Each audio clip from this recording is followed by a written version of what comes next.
let's get into the big topic of open source, something that we actually say. This is so awesome. We are an open culture that believes in importance of What is that process that a developer, or let's say, as the Kubernetes ecosystem really boomed.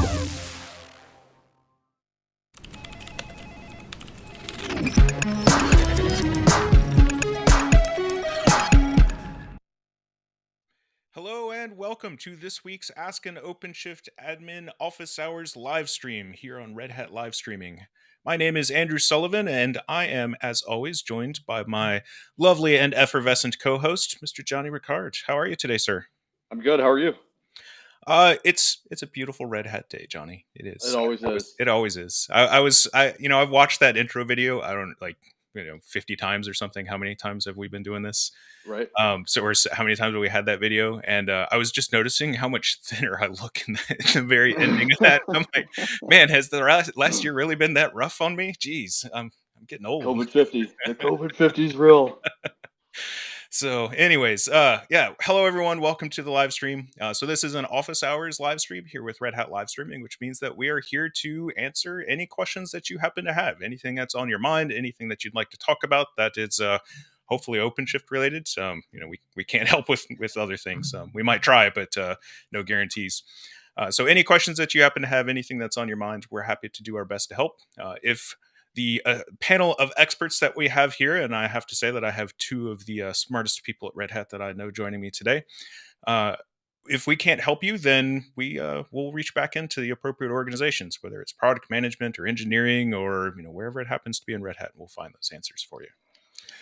And with that being said, I would like to introduce today's topic and our guest. This one came together.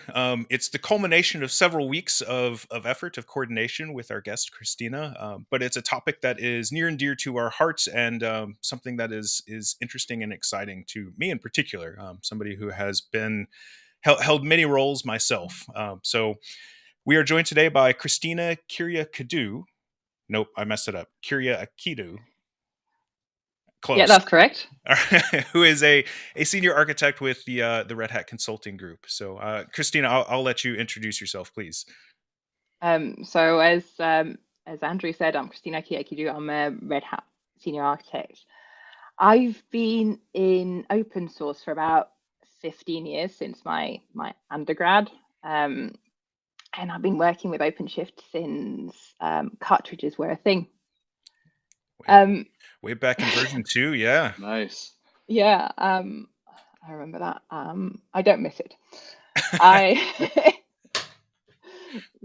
like technology, but the main thing for me is solving problems and help people and teams. So technology is a means for me to do that. So if technology doesn't solve the problem, then we find solutions with a good conversation or a change of process. I like people. I'm in consulting rather than anywhere else, and one of the things that I'm passionate about is bringing them together. It's that's one great news, right? You're in the right role with the right skills, right, and doing something that you enjoy. But two, it's something that's really important. I think a lot of us IT folks, I would classify myself as an introvert, and that doesn't mean that I dislike people or anything like that. It just means that sometimes it's harder to get that started. And Christina, I have no idea if you're an introvert or extrovert, but just wanting to help those processes, the people, the technology, all of those things work together is it's super important, and it's sort of the key or one of the things that we're going to talk about today during our conversation. So, and yeah, I used to work with a group, and we used to say technology doesn't fix broken people and process. Right? You can't just throw more technology at the problem and hope that it sorts itself out. It was in the days of CMDB, right? Christina, you're in the UK. You're probably familiar with the Johnny? What is the certification we all had? ITIL. ITIL. Yep. Yeah. Yeah. So I think that was a UK government thing originally, and then the US government adopted it, and then it went on from there. All right. Sorry, go ahead. No, that's So, as always, at the beginning of our stream here, we like to talk about the top of mind topics. So these are things that we've identified, things that we think that might be important or interesting to you all in our audience. And please don't be afraid to chime in if you've got any thoughts to say. So the first one of these that we want to talk about is actually a follow up from last week. So not our stream necessarily, but the What's Next session that happened last Thursday. So in case you missed it, you can find the recording of the What's Next at, quite simply, redhat.com/next-and-new, all one word, no spaces. That'll redirect you to a page, a landing page that has the recordings and the slides for all of the What's New and What's Next presentations with OpenShift. So you can go ahead and see all of those. But we wanted to pull out a couple of things that I and Johnny both thought were particularly interesting. And Christina, you're of course welcome to weigh in as well if there's something that was interesting to you. So the first one that I want to poke at and spend just a couple of seconds talking about is CoreOS layering. And Johnny, you and I both, like, as soon as they said this, we both sent messages to each other saying that's really cool. Yeah. So there was a blog post, or I guess it wasn't a blog post, it was a tweet thread that Mark Russell, who has been on the stream with us here, that he posted, and I retweeted. So if anybody is curious, you can go and look at my Twitter at Practical Andrew. It's in my my name there on the screen. So talking about what is Red Hat Enterprise Linux CoreOS layering and the purpose that it brings. And effectively, if you're familiar with RPM OS tree and the way that that works, we're just taking that principle and putting it into a container that we can now use to add additional layers, for lack of a better term, to CoreOS. So this is really useful for all those use cases, all those times where, you know, oh, my hardware needs this special driver, right? I need to add a driver into the host, or my security team is insisting that we have this package, you know, installed to the host, and you know, all of those kinds of things. You know, I think a number of our partners are very interested in this as well, on how to add things and configure things inside of the host using a much more I'm going to say flexible, but much lower level mechanism, right? Because sometimes machine config, while it's powerful, it can be a little bit difficult to do some things. Johnny, Christina, thoughts? Yeah, I personally think that this is a great feature. I mean, like, just where CoreOS may have been unapproachable to some organizations before because you couldn't actually modify the underlying host to put whatever agent you had to have on your host. This kind of solves that problem, and I think it's a big step forward, and I think it shows that Red Hat's listening to some of the pain points that our customers have. So I think it's pretty awesome. At the same time, I think we shouldn't forget that when we use Red Hat CoreOS, we're using it for the containers that are running on top of it, and we should aim to design and run processes on top of the CoreOS with that in mind. Yeah, it's funny you say that. And that's a really important point to remember, because I have seen a lot of conversation from our field folks, not since this announcement, but previously, around how, like, do we really have to support RHEL worker nodes? Like, that's just, like, it opens up so much possibility for people to just accidentally break things. So yes, that is a very good reminder, and thank you very much, Christina. Of don't forget that you can break things, and you can make it more difficult than it needs to be. And that you were designing for cloud native workloads. Please bear that in mind. Yeah. And I should also remind everybody that the CoreOS layering and the next couple of things that we'll be talking about are roadmap things. So remember that they're not shipping today, and technically there's no guarantee that they will ship at all. It is roadmap. So just keep that in mind. I feel like I always have to remind folks of that. Johnny, there's a couple other things here. What was one that you wanted to highlight? Yeah, I think the big one for me was the overall, like, the whole theme of everything. Like, if you look at, like, the What's Next from last time, they were really focused on, like, just security across the entire platform, right? And then this time now it's about, like, the consistency and security. So now it's a lot more holistic. So just from like a messaging standpoint, that was the big thing that stood out to me. That everything that they talked about was like, okay, how are we consistently doing this across the platform? How are we, like, integrating security? All the things that, like, us NAPS people and security people that have in mind. It was kind of like, you know, checking those boxes for us. And then the other thing I thought was just the ACS stuff was pretty awesome. Like, where ACS is going to be a cloud service, or could be potentially a cloud service, and then the dynamic network policies, I thought that's going to be super awesome, because I think it's just a tough hurdle for people to get over. And I think once they have something to help them kind of get there, and help kind of maybe give them a little push, then it'll be a lot easier for folks to implement. I'm actually quite excited to see the integration between the what do you call it? I don't think it's in a robot. I think it's actually been released. The security operator with ACS, because then you can see more things in that UI, and it caters for that consistency and security that you've just mentioned. So it's a building. Exactly, Legos. Yeah. Interestingly, there's several efforts underway to create some solution patterns with security solutions and OpenShift. So, Johnny, I think your team is involved in one of those. My team is involved in one of those. So there's lots of stuff that's coming out, or will be coming out in the not too distant future on the security aspects. So keep an eye on all the various Red Hat properties, and of course here we'll be talking about it as well. The last one, really quick before we move on, though. Yeah, that's going to be super awesome. Is that KCP thing? You brought it up last time in the last stream. That is just, the more I look into that, the more rad that's just going to be. I cannot wait for that to happen. That's going to be. I'm super excited for that. Yeah, that one.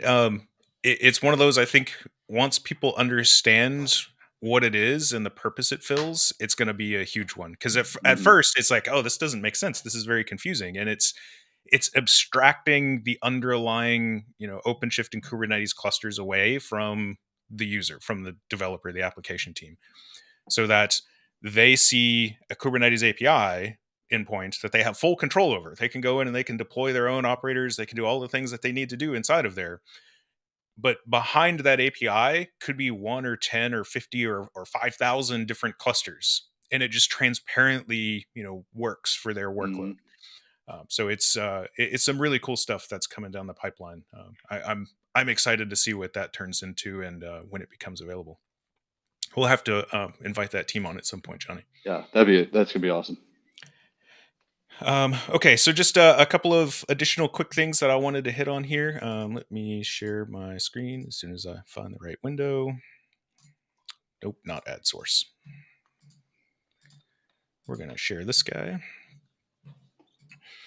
All right, a couple of quick things. So one, last week we quickly talked about how so there was a upgrade blocking issue with etcd in 4.8 to 4.9 upgrades. So that has been resolved with 4.9.28, which means that upgrades in the stable channel are now available again.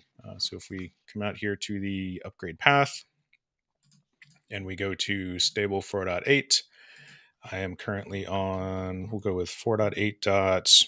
What is the current stable? 4.8.36.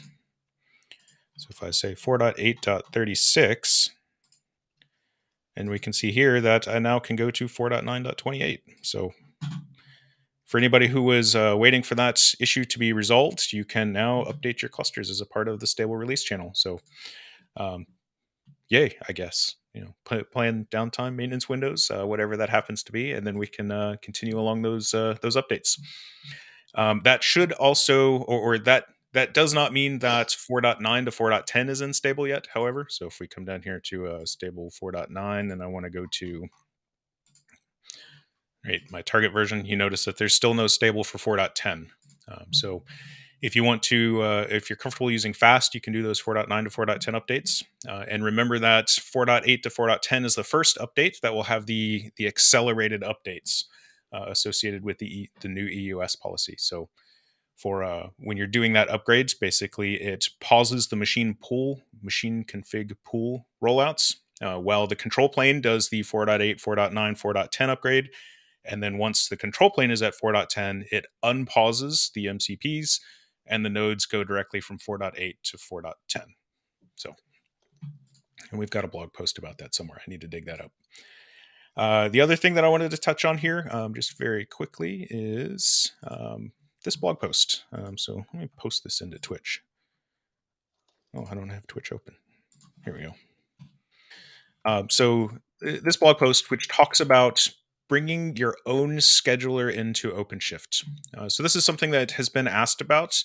I won't say frequently, but it has been asked about a number of times with OpenShift 4. So with OpenShift 4, we removed the ability to really, deeply customize and even replace the scheduler associated with OpenShift for a number of reasons, not the least of which is it can negatively impact the control plane pods. And this blog post kind of walks through and talks about all of that. But the good news is now with the secondary scheduler operator being generally available, you can now go in and you can add in your own scheduler if you so choose. The example that they use here is load-aware scheduling. So if we scroll down here, they link into the trimaran. I think that's the right pronunciation. I'm terrible at all languages, so my apologies. So basically this defines how to, or explains how to add the secondary scheduler into the cluster so that it will apply to any of your workload pods, right? So the reason why it's a secondary scheduler is because the regular, the primary scheduler, the normal OpenShift scheduler still applies to control plane workloads, but the secondary one applies to your application workloads. But yeah, lots of cool stuff that's available here. If you actually go to this link here, you'll notice that you'll get dropped into the Kubernetes SIGs scheduler plugins. And from here, there is a whole list of these that are available inside of here, right? Capacity scheduling, co-scheduling, node resource topology. So trimaran, right? There's lots of these inside of here. So if it's something that's interesting to you, check it out. Maybe it can be useful for your particular workload. All right. So with that, that's all the top of mind topics that we'll hit on today. Our hope none, unless you've hit the bug. Fragmented etcd updating is not going to happen. Yeah, I understand if people want to wait a little bit, past the first release for a fixed, rather significant bug that caused a midstream, blockage, so or update block. I get that. So yeah, the fear of updating. Yeah, it's funny, right? Because we always talk about and we always remind folks that the fast channel is GA, is fully supported. There's no reason why you can't or shouldn't, in many cases, use the fast channel to apply updates, especially if it's something that is important or relevant to you. At the same time, I was an administrator for a long time, right? I get wanting to wait for stable and wanting to make sure that it has been thoroughly tested and vetted. In order to make sure it's not going to accidentally break something. The engineering folks and Johnny, I think you've seen Christina, maybe you as well, right? They wrote this whole big long internal blog post about like why you shouldn't be afraid of fast and why you should be using fast. And I think internally folks recognize that. Like I said, I recognize the value of fast, but I also very much empathize with you all, with our audience, with the administrators who say, no, I'm good. I'll wait. Thank you. I'll set this one out. Yeah, for sure. Because you don't want to implement something that's broke and then have to try and roll it back. And you don't want to be that or at guy. least you want to test it, right? So Exactly. you want to see what's going on. And if the only place that you can test it with live workload is your production, I can see why maybe this is not something you want to try straight away. Mm-hmm. Yeah. Chris Branch, is there specific CoreOS nodes to use depending on cluster version? I just recently upgraded cluster and need to add 3 more nodes. Will my current ISO be compatible? So technically, yes. And Johnny, Christina, please add on any thoughts that you happen to have. So technically, yes. What happens when you deploy a new CoreOS node?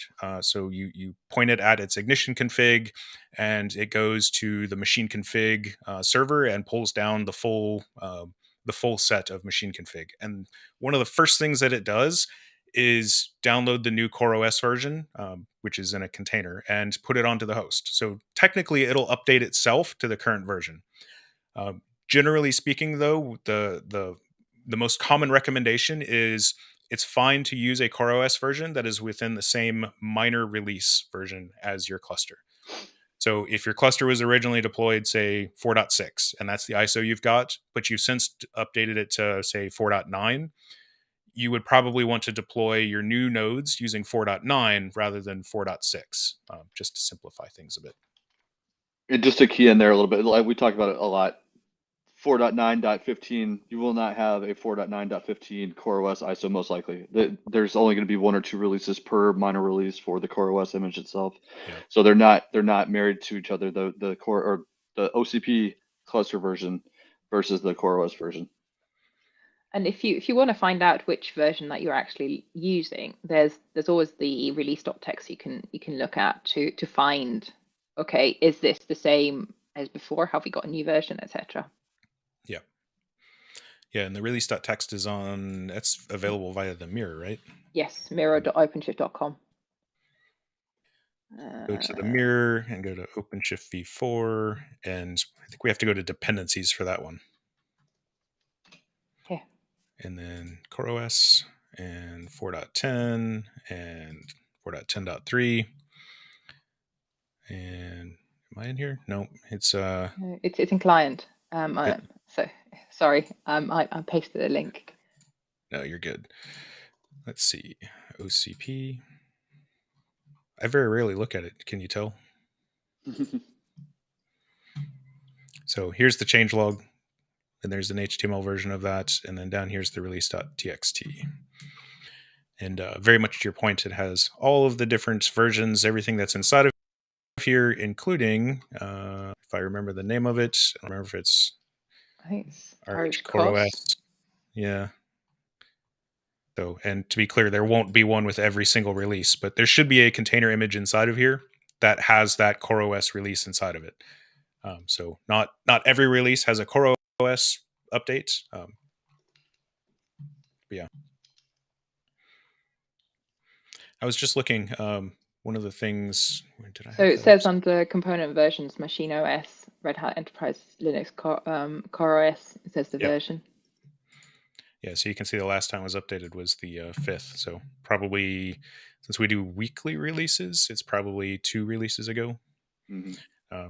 And in case anybody didn't know, so the way to read these releases, so 4.10, so this is the OpenShift version, 4.10, 8.4 or 84 is the RHEL version that it's based off of, so 8.4 in this instance.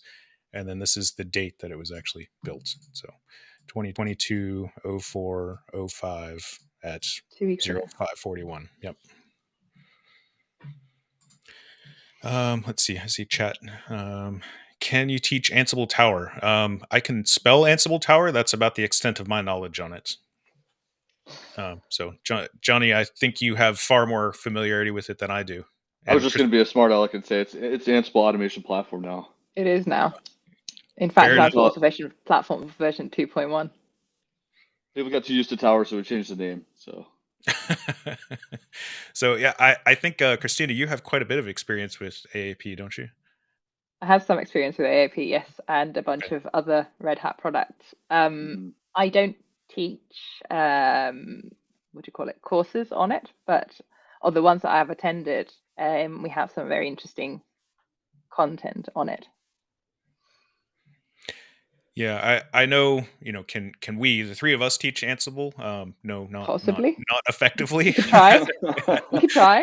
Come on. I don't think we have an Ansible live stream. I think there have been some instances where Ansible is talked about on various live streams. I want to say the Level Up folks have done at least one. We've talked about it briefly for things like using Ansible or using Ansible automation platform and OpenShift together. So basically having Ansible jobs running from inside of an OpenShift cluster. But yeah, it's not my forte. And you can use it with in combination with like what's advanced cluster management to call stuff to make automation orchestration, I suppose, happen. In fact, deployed on OpenShift itself. But it's because of the vastness of the topic. I don't think this is the right forum. Yep. There's lots of resources. We'll dig those up. I'll include some links to Ansible resources in the blog post for the stream. All right. So that's all the top of mind topics we have for today. For the audience, please don't hesitate to continue to ask questions, make comments. We love it when y'all chat. It's what we're here for. So please don't hesitate. And that being said, let's talk about today's topic. we mentioned, gosh, it's been what, 6 weeks ago or so. I don't. Let me see here. Where's my window? I think I brought it up. Yeah. So here, Christina, your blog post was published just over a month ago. So, and I think we mentioned it when it was published, just a couple of days after that, and it triggered a conversation between us of like, hey, this is really great information. This is stuff that we've talked about in a number of different ways, maybe not as obviously direct, but we did bring it up during the top of mind topics that week. And it just so happened, I think you heard that we had talked about it, and you reached out to me, and then we had this conversation about, hey, it would be really great if you could join us on the stream to talk about not only what's in the blog post, but all of the other stuff that you've got going on, because you are very busy, right? And as you said, you've had a number of I don't know about roles, but certainly a number of different areas of expertise in your time at Red Hat. So I thought it would be a phenomenal opportunity to bring you on and talk about that. Yeah, so writing that has been a result of my customer asking multiple times about, how do we do this? What's the best way of doing engaging with our developers? We have this new platform going on, and we want to make sure that we ask the right things. Surely Red Hat has done this before. What do you have when it comes to resources to make that happen? And it's not been the first time that question has been asked, and it kind of goes to show that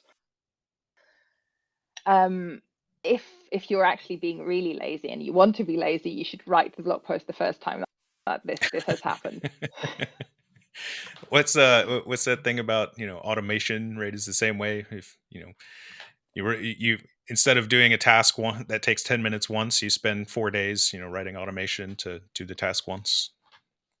Yeah, well, and this time I think it's the third or fourth time that this has been asked, and at that point I've had enough, and it's like, okay, let's write it down, let's collaborate, let's find how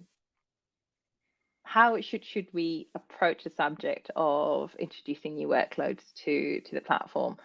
And my customers, the ones that I've asked, have got it right. They want to make sure that they increase the utilization of the platform. They want to make sure that the product that they've been paying money for actually gets a fair bit of use from their developers and creates it's been used to create business value further down the line. Mm-hmm. Yeah, it's I've said before, and it's worth repeating, I think, that you pay for 100% of the platform, right? Especially, in a hyperscaler, you're paying for those resources, right? Those AWS AMIs or Azure instances or whatever it happens to be. You're paying for those, OpenShift entitlements and all that. And if it sits at, 2 or 5 or 10% utilized, that's effectively, resources that you're not using effectively. So of course it makes sense that we want to bring that utilization up. And I think sometimes as administrators, and I certainly had this problem, a decade ago, 15 years ago, when I was a storage admin, when I was a virtualization admin, and we were just kicking off, back in 2007, 2008, when virtualization was just starting to be a big thing. Like, how do you talk to those application teams? How do you talk to those folks? How do you, have that conversation of, one, hey, it's okay. It's safe to bring your workload here. It's safe to bring your stuff on here. But two, how do we do that smartly? How do we do that and identify, right? Help to understand at the platform level what's about to happen. And I really like, and Stephanie, thank you for posting the link into the chat there. So I really like some of the questions that you have listed here. I sometimes, as I was reading your blog post for probably the 5th or 6th time just before this, I always chuckle at the core platform requirements section, because I as a storage admin, it was one of like this, I won't say favorite, but it was always this hilarious thing that we did of, so tell us how many gigabytes you want and what's the latency that you need and You're how many IOPS you need. Yeah, and you always get this like blank deer in the headlights look from the application developers who are like, "What's an IOP?" And so it's sometimes with resources, it's a little bit of a guessing game. And fortunately, modern platforms are flexible enough that we can make mistakes, and it's okay. But I less concentrating on the resource requirements. I really like the latter sections around application design, CI/CD code and image promotion, developer onboarding. For anybody who watched last week's stream, developer onboarding, application onboarding was one of the things that when we polled our field folks, that was one of the things that they almost unanimously said is really important. So I'll pause there, and I'll leave you with a question, Christina, which is, from your perspective, like what does that mean? How critical is that as somebody who is practicing this day to day, interacting with customers and bringing those applications on board? So developer onboarding is paramount, actually. You want to make sure that you have the process from, I don't know, maybe even from costing to getting something on the platform.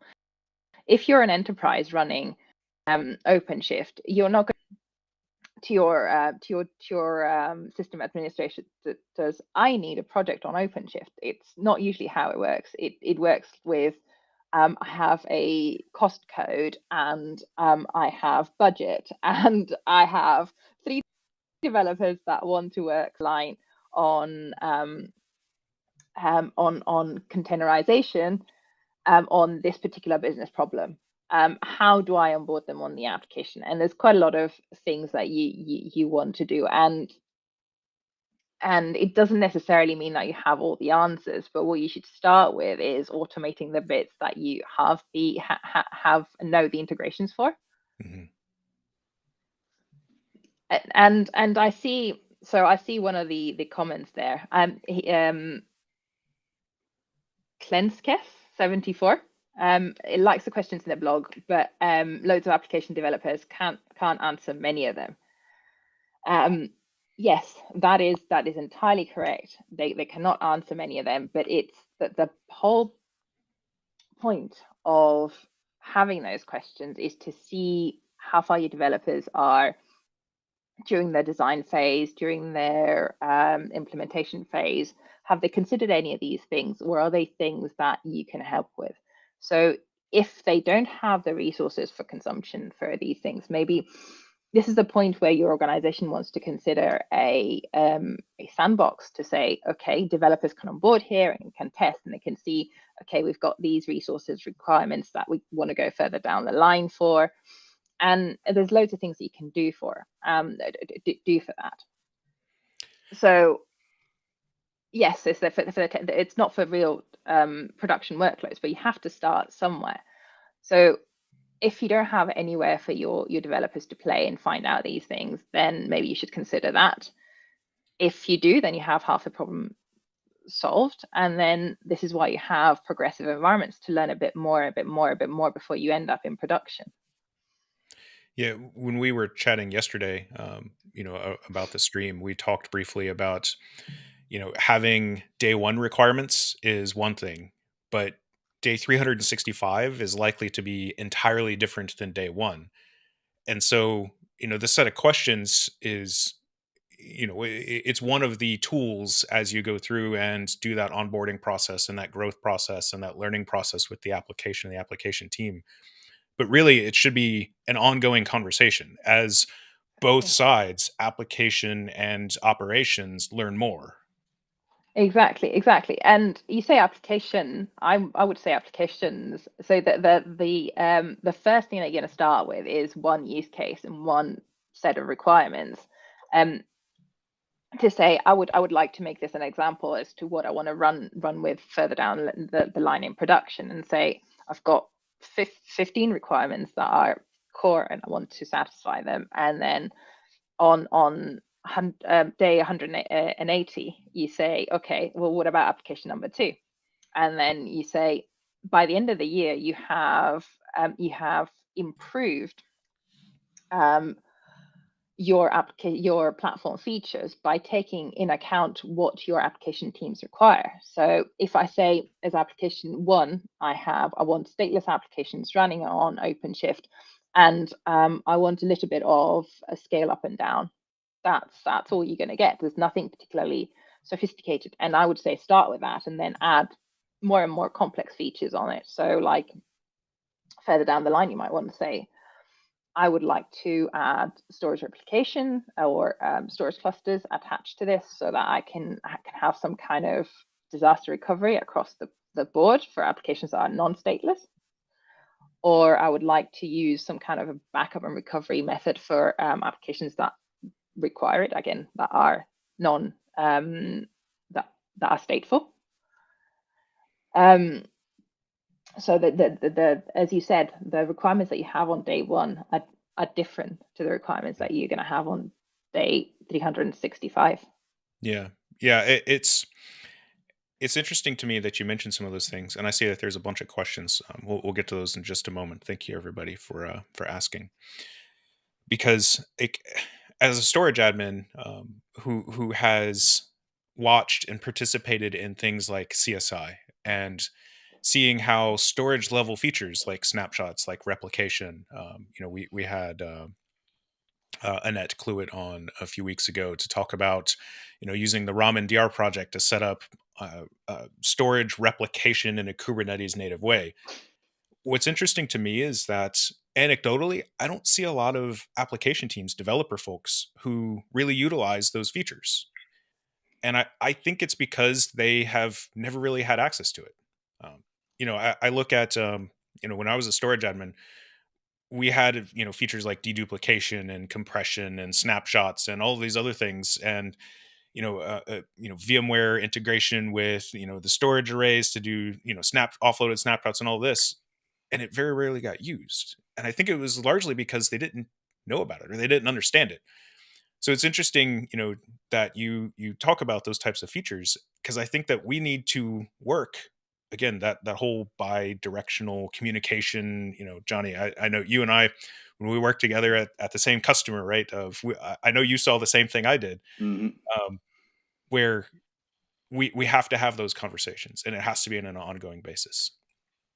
It does, and it doesn't always work with, I don't know, what I've seen work well is having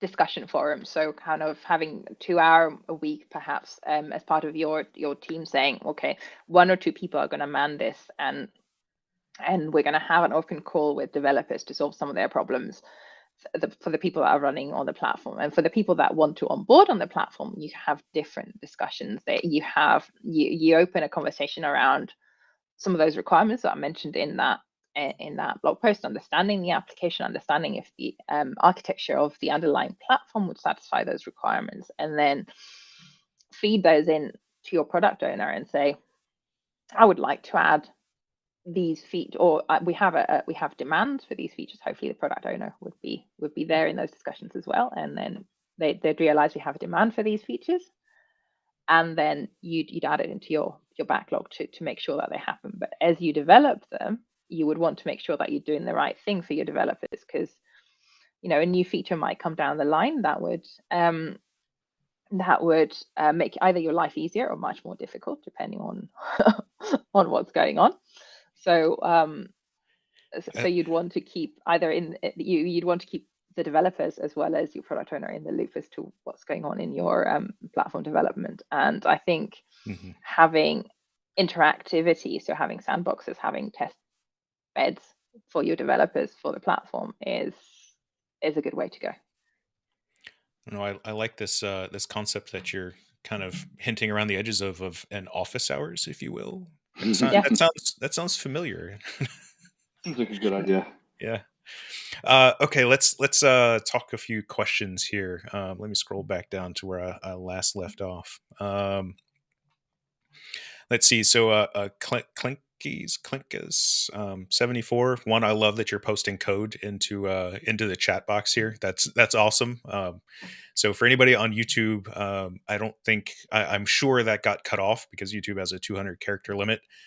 So I'll copy that out and we can paste it into a gist or something that we'll put into the blog post. But yeah, that little snippet, I was just looking at something similar today of how to extract packages, like so you can get the precise package versions that are in a specific CoreOS release. Any way to provision a PVC with local storage?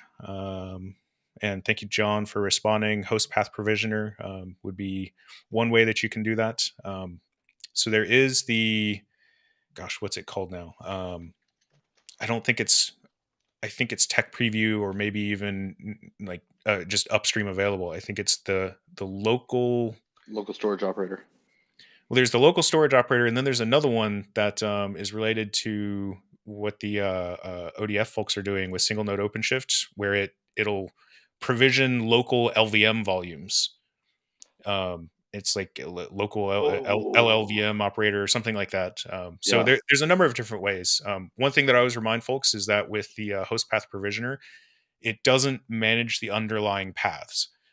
So if I think in your example here, /app/app, if that doesn't already exist, the host path provisioner won't create it. So you have to have something that creates that partition and makes it available.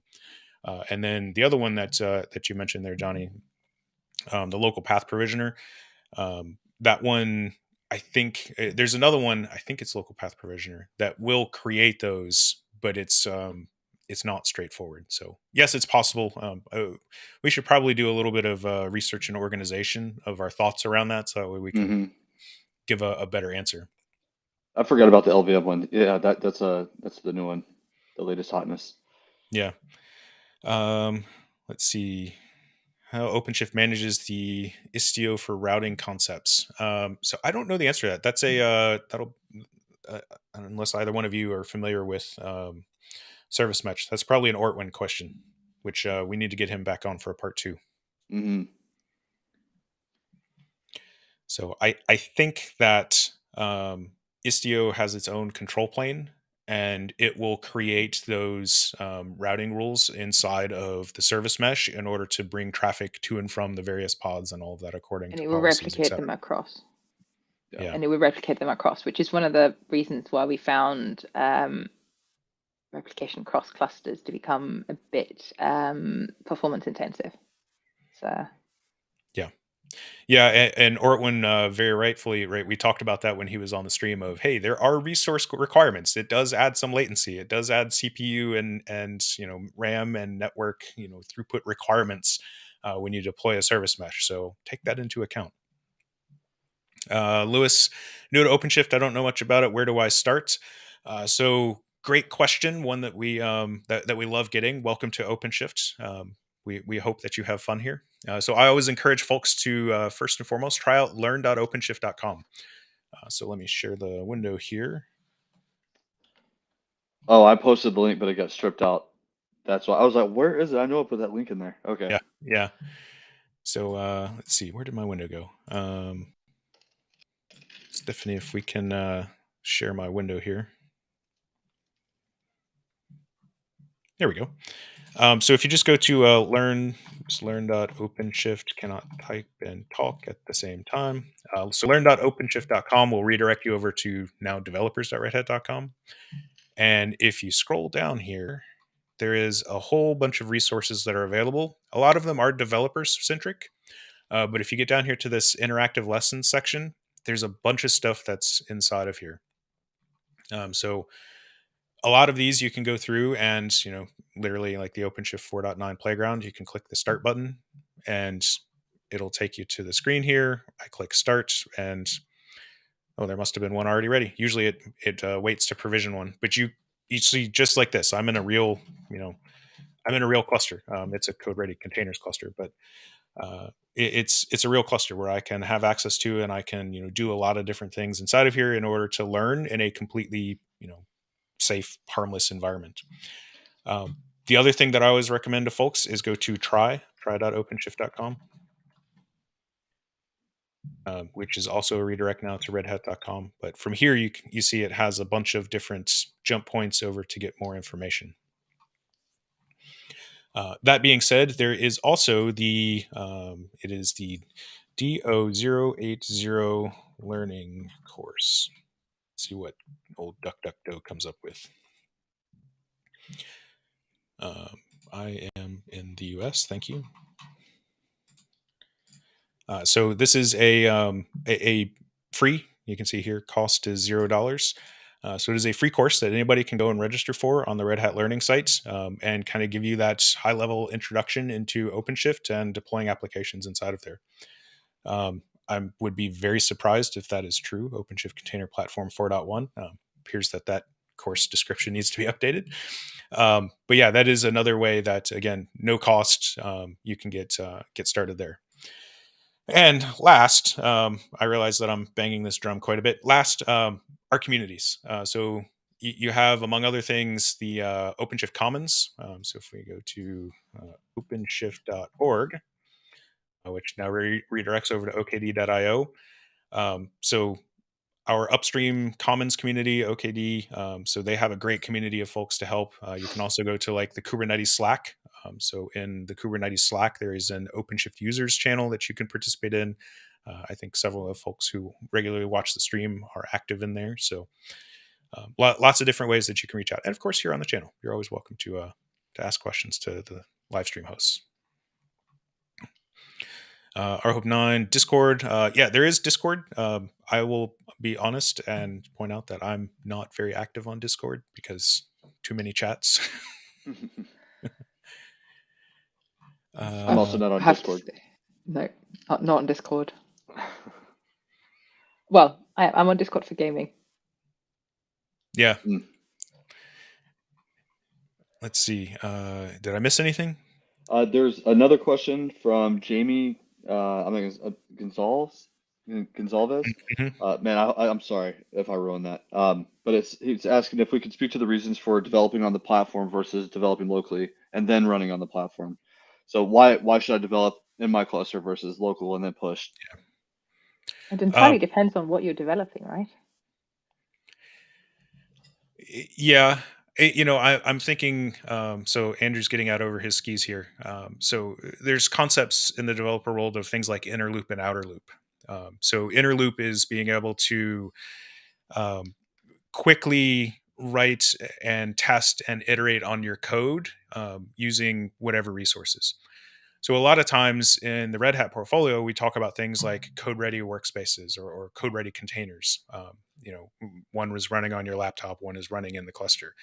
And being able to accelerate that inner loop activity so that, as a developer, I can fix the bug, I can add the feature, do whatever it is. And then when it's done, I commit it to Git, I do my, push, and that kicks off, depending on a number of factors, that kicks off the outer loop of things like the CI/CD process going and doing the builds and tests and, code reviews and all that other stuff. So there are pros and cons to each approach. I will say I am woefully unqualified to talk about them, aside from I think whether it happens locally or on the platform, a lot depends, very much to Christina's point, on what you're developing. If your application is like, multiple gigabytes of tens of gigabytes of RAM that you need to spin up in order to do a test, that seems like it's a bad fit for your developer's laptop. And also, when you develop on a platform, when you develop away from your machine, then you don't have the "it works in my environment" problem. It works on my cluster problem. It works on my code-ready containers infrastructure, because you may have permissions. You may have permissions that you wouldn't necessarily have on the actual platform. So that's one of the things that I've noticed for people that come from an application background that want to do stuff on a more secure platform, a little bit more restrictive platform, that things don't quite work the same way. So I would say start developing in an environment that is similarly restrictive to production, so that when you reach a point where you are in production, you don't have to change many things. You can only change the environment or variables that your application depends on, rather than the permissions, the underlying infrastructure. That was the first place my mind went when I saw that question, was like, well, if a lot of times, especially me, I'll have the libraries already installed on my laptop, right? Like if I'm running something with Ansible, I already have the K8s module installed. But if I'm trying to blast it out to like a CI/CD pipeline or something like that, where that container wherever I'm trying to deploy to may not have that, and then I'm going to hit that, out in my deployment cycle versus where I would never hit that locally, or I'm giving thumbs up in the fist bump that I got it working. It could break on its face pretty bad. And it's not just that; it's all the integration points. Like on a platform, you can do a multiple integration test. Should you have access to? So if you want to hit some kind of authentication back end, front end, etc., then you can say, well, I have this server I can point things to, rather than say, I'll put a stub here and work on it later. The to-do block. Yeah. I just not related to what you were just talking about. I just posted the link for the Kubernetes Slack for the channel. I think that will work. I don't ever use the browser client. I always use the desktop client. So, I don't know how to extract links out of that. So I think it'll work. The other thing, I posted a link to a Lyft. So Lyft engineering team posted a series of blog posts about how they scaled their application. And it talks a lot about that inner loop, outer loop, and where development happens, and how to maximize the efficiency, the effectiveness of developer and developer time. So if you're familiar with Kubernetes, if you're familiar with OpenShift and the developer capabilities, I think you'll see a lot of things where I won't say optimizations can happen, but platform integrations can happen, and where certain tasks can help. As much as we try and abstract things away, and like the whole thing with CoreOS is there are no snowflakes and all that other stuff, right? Every application is a snowflake, and the way it's developed and the way the developer teams operate is unique to each one of those. So, that blog post or series of blog posts is a great read if you happen to have the time.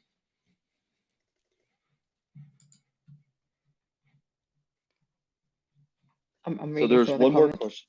Oh, I'm sorry. Yeah, I was just gonna say there's one more question down from Abba's piece about they're building their private cloud with OpenShift in the lower environment, but worrying about production with the DR setup.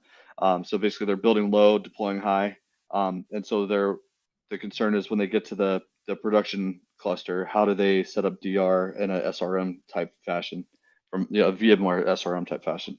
Mm-hmm. So is SRM the moves VMs across capability? So I'm not sure I would use that. So I quite like the ability to have active deployments. I quite like the ability to have the ability to deploy application here or an application here and say, well, you can hit one or the other and it'll be the same. And if one goes down, then the other one will scale to accommodate the load. And when it comes to data, then you would have potentially the ACM, async, whatever it is, with ODF capability that you can use. So what I want to understand a little bit more about that question is, do you have a requirement to use VMware SRM, or is there just we must have a way of recovering our applications in an event of a disaster? Yeah, I'll add in that the SRM comparison for OpenShift DR is always an interesting one to me, because SRM is effectively taking those virtual machines and reinstating them in a new location, right? In a new VMware environment. We're not moving the VMware environment, we're moving the VMs. And if you think about it, the analogy to that in OpenShift is kind of what you just talked about, of like, hey, I've got my application definitions, I've got my data, I need to recreate that, redeploy my applications in the destination. Having safer. Well, it is, right? And certainly with something like OpenShift, where there is some rigidity in the expectations that it has from the environment. So the analogy I used the other day is, like, again, I'll pick on VMware because SRM. Hey, I'm backing up the operating system disk in every one of my ESX servers. okay, disaster happens at the primary site. Do you go to the secondary site and, basically restore the operating system disk to a whole slew of new servers, turn it on, and expect everything to just work the same way it did before? Well, no, right? Because the network's going to be different. There's different DNS servers. There's different, maybe they aren't exactly the same physical servers. So the network ports are in a different order, right? It's ETH0 and ETH3 instead of ETH0 and ETH1, and like all of this other stuff is going to change underneath there, so that there's a very high likelihood of, even if it does come back, it's still going to be largely broken. Whereas SRM, again, it's moving the workload, not the environment, the workload to a new location. So we have to approach the same thing with OpenShift. So I would say having that active, having potentially the ability to deploy to an environment that is already existing kind of solves some of those problems, because you're sure that your DNS is working on an environment too, because you've pre-built it and you've tested it, surely. And you're sure that your authentication works because it has to. I feel like there's a story. There's a story behind that rather innocent surely. Of course you did. You tested this. Yeah, it's working, right? You made sure, right? Yeah. That's gold. It's funny. What's like the number one troubleshooting thing? Like when somebody says, "Oh, my internet isn't working," and I just had my son, literally last Sunday, my son, "Dad, my internet's not working. I don't know what's going on. What'd you do to the internet? Why'd you break the internet?" And I walked upstairs and I can see the back of his computer and the network cable's unplugged. Yep. Yep. He kicked it, did he? Yeah, that's exactly what happened. So yeah, anyways, yeah, very much to your point of active or even active passive, but somewhere where you have that environment available where it's ready, it's been validated, is super important to that disaster recovery. And it doesn't even have to be a full you can use the scalability components that OpenShift has and says, okay, well, we're going to keep the bare minimum here, and once we have a bit more workload, it can scale up. But alternatively, I have customers that are running applications active on both clusters, and the thing that keeps them together is a GTM at the top. Yeah, and as somebody who is currently undergoing or doing revisions on the OpenShift subscription guide, a reminder that for DR purposes, we only require entitlements for quote unquote hot DR. So if it's a warm DR environment, so where you have resources deployed, maybe turned off, right, not running all of the time, but importantly, no workload deployed to it, we don't require entitlements for that. So you can turn it on, you can apply updates, right, keep it in sync, version-wise and stuff like that with the primary. But until you deploy workload to it, we don't require entitlements. And you can, should disaster occur, you can basically take the entitlements from the original and apply them to the destination. So yes, the Christian, if you're listening, the subscription guide is the gift that keeps on giving. It's it's my quarterly curse. All right. So Christina, there was I know we're 2 minutes after the top of the hour. It is late in the day for you. I want to be respectful of your time. So I wanted to ask you one more question. For our audience, and I say one more, it'll probably lead into a couple of others, but for our audience, please go ahead and send in any questions, any comments that you happen to have. Yes, Cluster Autoscaler is our friend. Thank you, RHope9. So any questions that you have, any comments, please go ahead and submit those in. We'll do our best to address them.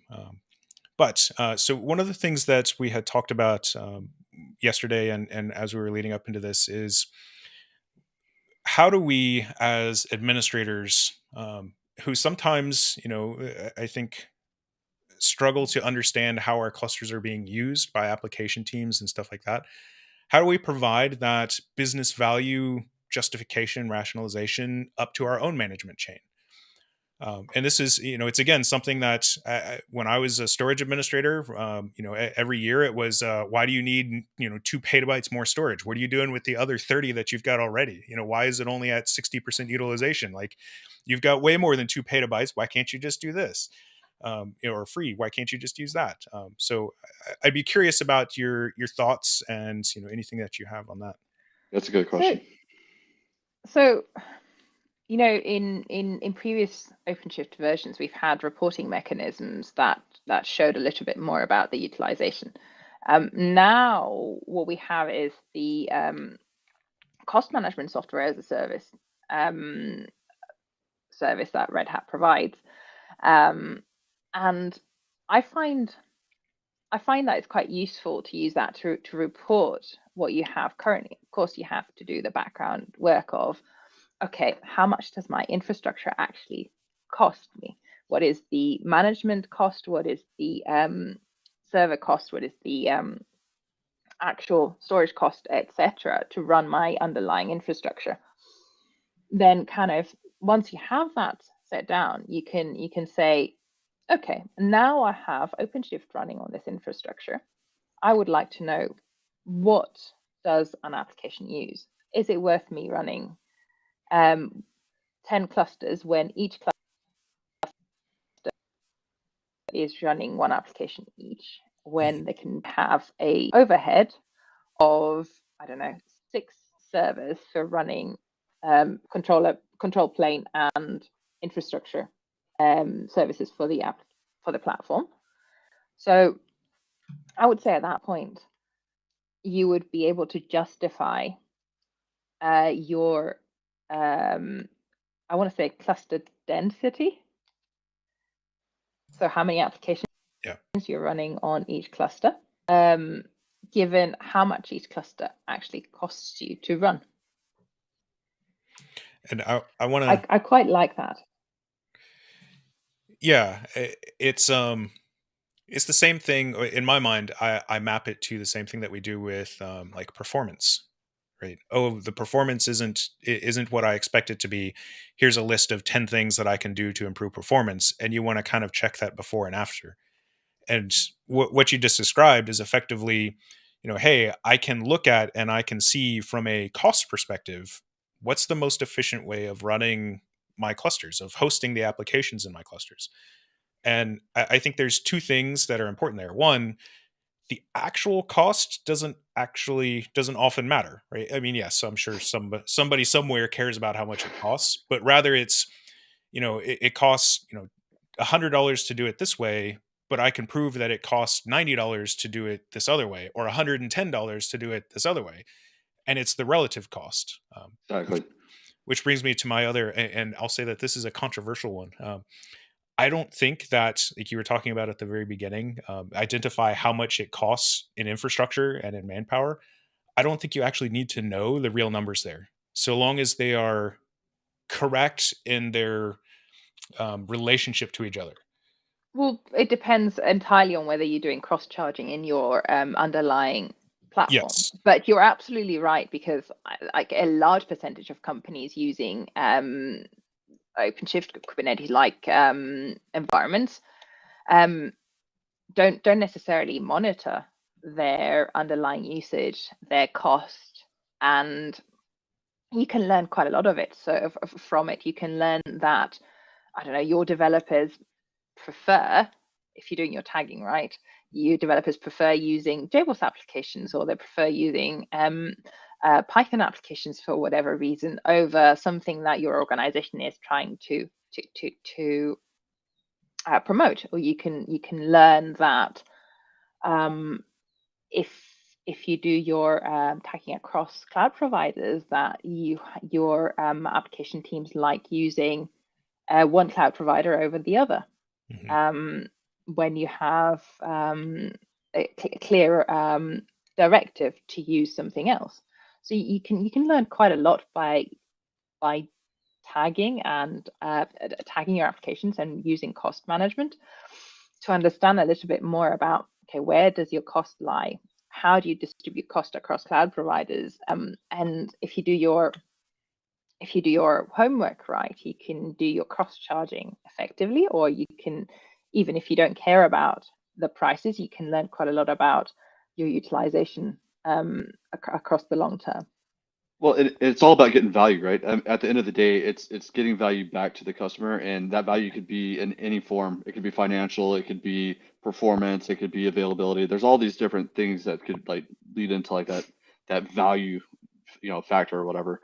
I think that Delta Solo made a really good point too about where like a lot of people think that on-prem is free, and that's just not the case, right? There's just so many variable things that go into power, space, and cooling, data center costs, all these things that go into it that make it like completely the opposite of free.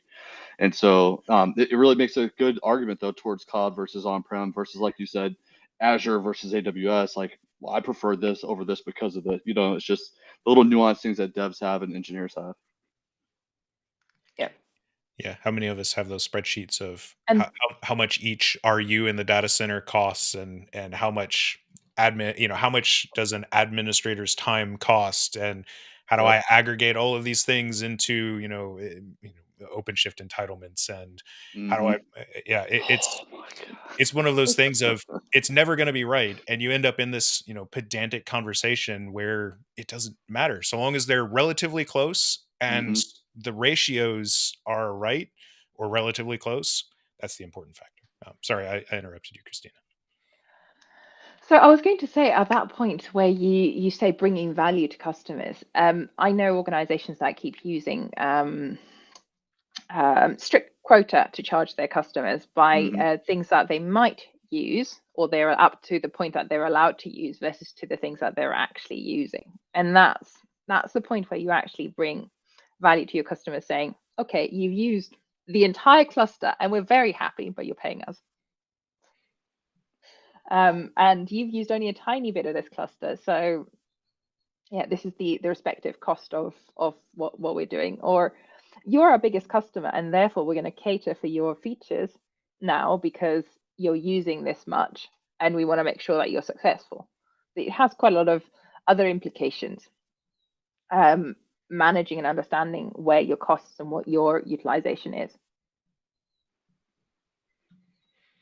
Yeah, I think that's something that I don't know that I ever learned this while I was an active, practicing administrator, but understanding, what your customer, customer being the application teams, the developer teams, what they're actually doing with the platform is super important.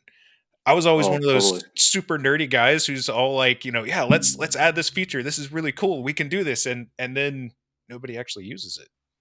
Yeah, I think that was a big thing when I was in consulting. It's like we would go out and we'd deploy these clusters, and like there's this big idea like we're gonna get to Kubernetes, we're gonna containerize our application, and then what happens is like the barrier to entry was a little high, and if they didn't have somebody kind of hand holding, somebody like Christina really there to help like guide and like, all right, look, here's how you have to do this, here's what you need to be thinking about, then they might get the hello world application on and show, hey, we did it, right? And then it would go flat.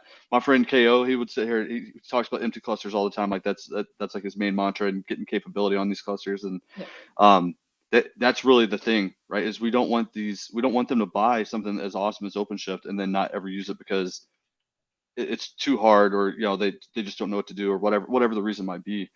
So yeah, it's awesome, but like, yeah, we just got to make sure that we do a good job as architects and consultants to make sure that we're getting everybody up to speed and that they know how to use it. It's absolutely important to get to get your developers on board versus introducing a new feature that nobody uses. And I've held some customers back from it, saying, you actually need service mesh when nothing does mutual TLS across in your cluster? Or do you want this other feature here that your developers are going to use because you're going to have 30% more utilization further down the line? Yeah. Why do you think you need this feature? That's what I always like to ask. What do you think you're going to get out of this? Like, what exactly is the outcome that you're expecting? And a lot of times, what they think is going to happen versus the reality are two totally different things. And so, yeah, it's definitely important. Yeah. And apologies to service mesh. It was just a recent example. I think it's a valid example, right? Service mesh is it's complex. It does add value, and Hope 9, I like your comment there of understanding the cost of something versus the value of something. It does add value, but you want to add it because you're going to maximize, right, utilize, capitalize on that value, not just adding in something for the sake of having it there, right? If you build it, they will come only works in the movies. Thank you, sir. Yes, absolutely agree with that. Let's see, a couple of comments here. Please share your contacts on LinkedIn. I think we're all available, at least Johnny and I. Just search for our names as they show up in our what does Stephanie call those? Lower thirds, the things that show up with our name and our contact information. Mine too. Yep. What about OpenShift and telco cloud workload? In I'm what not sure. context? Yeah, I if you can expand on that a little bit and give us a little more information, that would be helpful. OpenShift is used by telcos. We have many telco customers that are utilizing OpenShift pretty heavily, both for containerized network, CNV containerized, containerized network functions, CNFs. There we go. I'd get there eventually, as well as VNFs through tools like OpenShift Virtualization. So again, it's the use case thing. Abbas, if OpenShift can auto-scale the pods when memory CPU has reached threshold limit, yes, it sure can. So that's the horizontal pod autoscaler, as well as the vertical pod autoscaler can both do that, depending on how you want to scale those pods. So horizontal basically says, hey, CPU utilization is at 80%. I'm going to add 3 more instances of the pod. Vertical autoscaler would say CPU utilization is at 80%. I'm going to now add an extra, 500 millicores. Although do be aware that with vertical pod autoscaler, it does bounce the pods in order to do that. So, and then Any restarts. Yeah, thank you. And Johnny, you mentioned at the beginning in the top of mind, Kita. So Kita will allow you to do that based off of other arbitrary metrics. So not just memory and CPU, but it can tie into things like Prometheus and, the web server, the database, whatever is serving X number of clients or X number of records per second.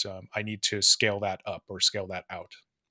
And one thing that's really cool about Kita that it was like the thing that caught my eye about it is that it can scale to 0. So it's kind of got like that serverless function aspect of it where it can go and do its thing and then scale back down to 0. I think that's going to be awesome. Christina, go ahead. We have a question there saying, how do we determine the split between helping the app teams restricting their ability and restricting their ability to do their work as platform administrators? You will know. If you're talking to your development teams, you will know that something is not working for them. So if you have those forums, you will understand when particularly cumbersome or they're finding ways around it. And in fact, you will be able to teach them the things that you've implemented in the platform, that you'll be able to show the things that are important as part of the organization, like security or compliance metrics that your organization has, how they've been implemented. And you'll be able to say, these are here for this reason. But if you have objections around this particular item or requirements that aren't necessarily but being met because of it, there are things that we can work around. So, and you should be able to do that if your development teams and your business applications have demonstrable business value. I love that response, especially that communication and finding out where they're having problems and what they're trying to work around themselves. Things like shadow IT. Right. We used to hear a lot about shadow IT and how it's such a problem, and the users, the apps teams are going around and working around all of the rules that we have in place. But they're using a corporate credit card that is approved all the way up the management chain to go out and pay for these, shadow IT resources, which means that it's really only shadow IT because, only considered that to the ops team or the infrastructure team. And it's only because they're not providing the service that the business needs. So, today's theme, right? Having that open, honest conversation, being able to talk about, what are the problems? How can we bring value to what you're doing? Is core to that. And level set understanding. Oh, I'm sorry. I was going to say, and they're saying we're getting constantly, we can't do this in AWS, why not on premise, etc.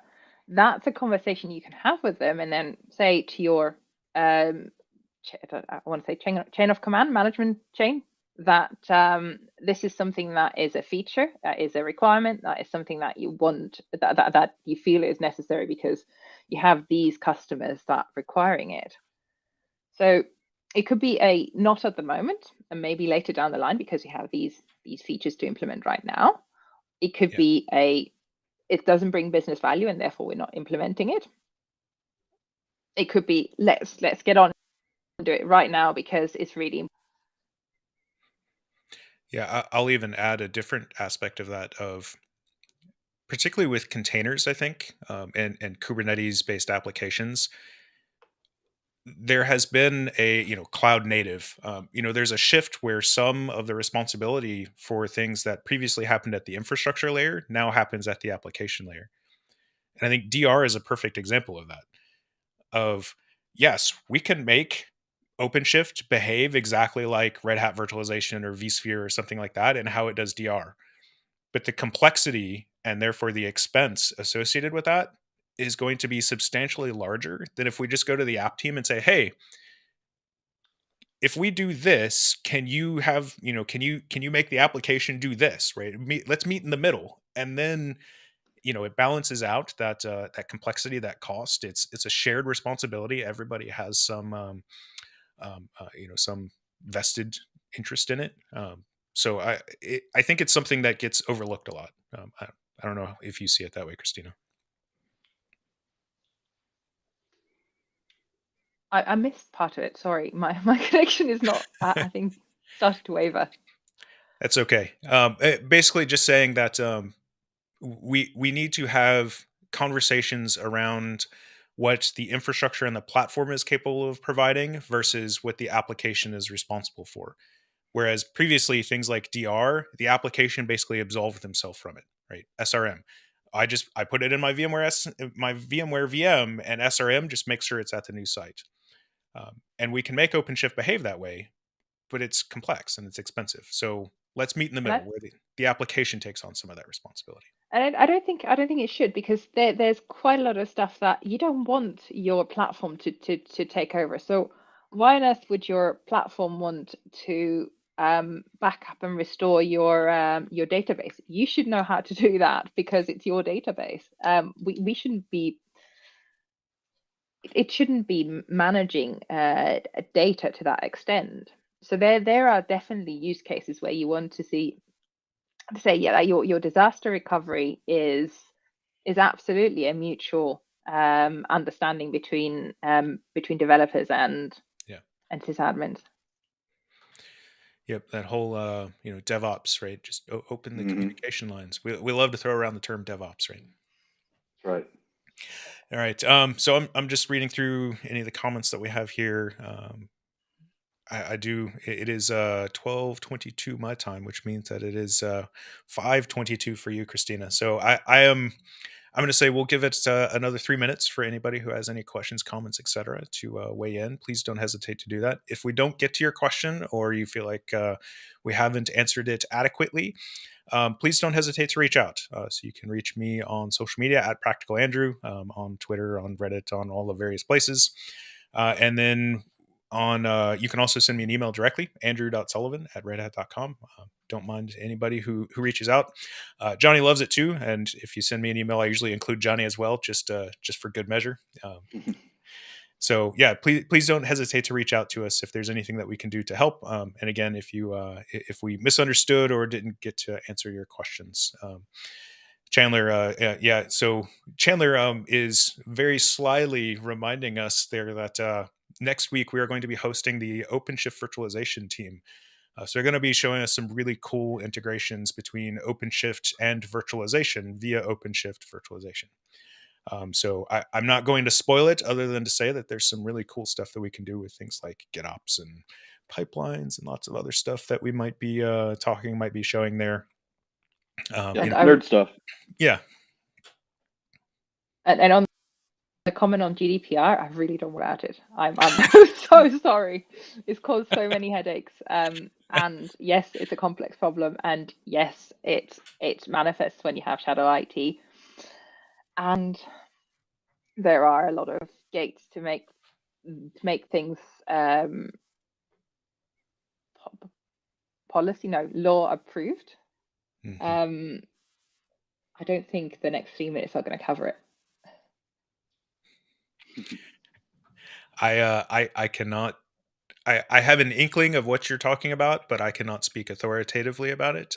And I know just from, we of course all have mandatory training and all that other stuff about GDPR awareness. I can only imagine how complex it is to actually be practicing and doing underneath something like that. Delta Solo moving away from DR and towards application HA. Deploying across multiple sites, global load balancing. Very much. The whole cloud native application thing. It doesn't mean that we don't want our infrastructures to be resilient or available. It just means that we don't want to take down a whole site because one network adapter died or something like that. But it means finding that balance of how can everybody have a vested interest in order to have the best outcome. Let's see. Do a quick overview of volume snapshot options in OpenShift. I'm not quite sure what you mean by that, Abbas. So volume snapshots generally apply to, if we're talking PVCs, you rely on your CSI provisioner to do those snapshots. And the specific implementation will be up to the CSI driver and the storage vendor that you happen to be using. So yeah, rhope9, thank you. So yeah, if you have anything that you want to clarify about that or ask some more about it, please don't hesitate to reach out. Again, andrew.sullivan@redhat.com. We'll clarify that. Storage is near and dear to my heart, so I always like to answer those questions. And just so we're making Stephanie happy, and to key in on Delta Solo about adding this as a reminder, go ahead and hit like the like or subscribe button, whatever it is, in YouTube. Make sure that you tune in every week because hopefully we're gonna have something interesting to talk about. But shameless plug for our show. To hopefully you come out and watch. All right. Well, Christina, thank you so much for joining us today. It's been a great conversation. It's been a pleasure having you. I haven't had to demo anything today, which that means that there's been no chance for things to go horribly wrong. You're welcome. Yeah. Right. Thank you for having me. It's been a pleasure being here. Yeah, you're welcome back anytime. So, Johnny, as always, thank you for joining me today. Appreciate it as well. Stephanie, behind the scenes. And with that, I will hand it to you, Johnny, for the last words. Yeah, Christina, thank you. I'm glad you came on. This was really great.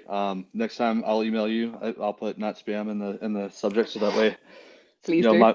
my marketing ability doesn't take anything down. So, but no, thank you for coming out. This is awesome, and looking forward to having you on again. My pleasure, and see you soon.